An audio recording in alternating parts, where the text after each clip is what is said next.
एक फ़ोन आया था और फ़ोन करने वाले ने मुझे धमकी दी। कहने लगा, "खबरदार जो मोदी के खिलाफ कुछ बोला तो।" मैंने कहा, "मैं तो मोदी जी के खिलाफ कुछ बोलता ही नहीं हूँ।" वैसे सच पूछिए तो मैं मोदी जी के खिलाफ बोलना चाहता हूँ, लेकिन समझ में नहीं आता कि मैं क्या बोलूँ? मुझे तो उनके सारे ही काम अच्छे लगते हैं।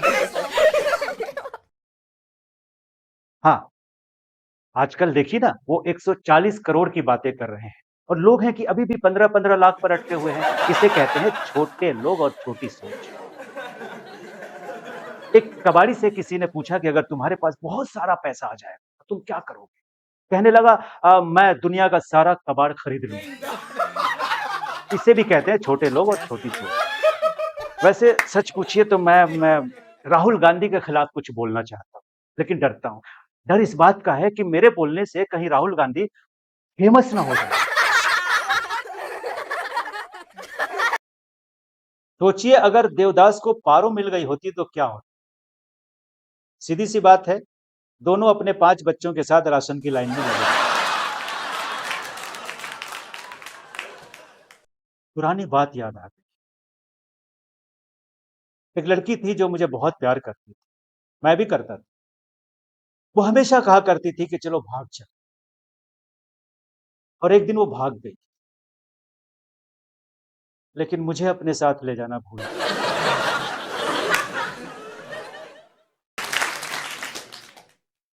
एक पत्रकार के सपने में गब्बर सिंह आ गया। पत्रकार ने पूछा कि गब्बर सिंह तुम क्या बनना चाहते थे?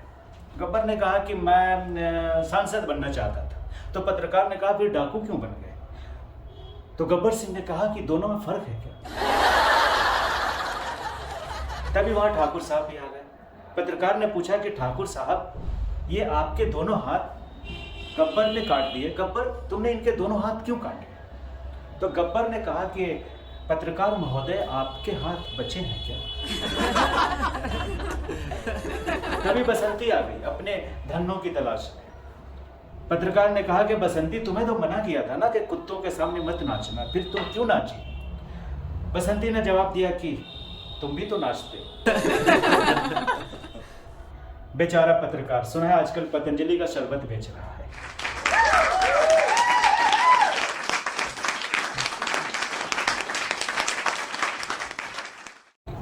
कुछ लड़कियों का प्यार बड़ा साइलेंट होता है।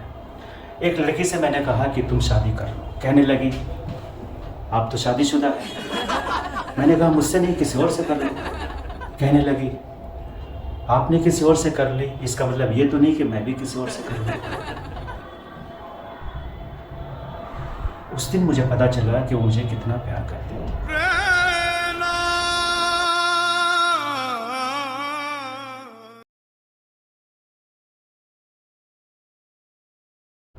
कुछ लोग ना बड़े परेशान रहते हैं, उनको आदत होती है अपने पड़ोस के घर में ताक झांक करने की। ऐसे एक सज्जन मेरे घर आए, बड़े उदास थे।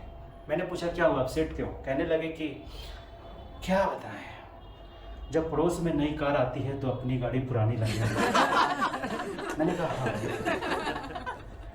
बाद में मुझे पता चला कि उनके पड़ोस में कोई नई कार नहीं आई थी, बल्कि पड़ोसी नई दुल्हन लेकर आए।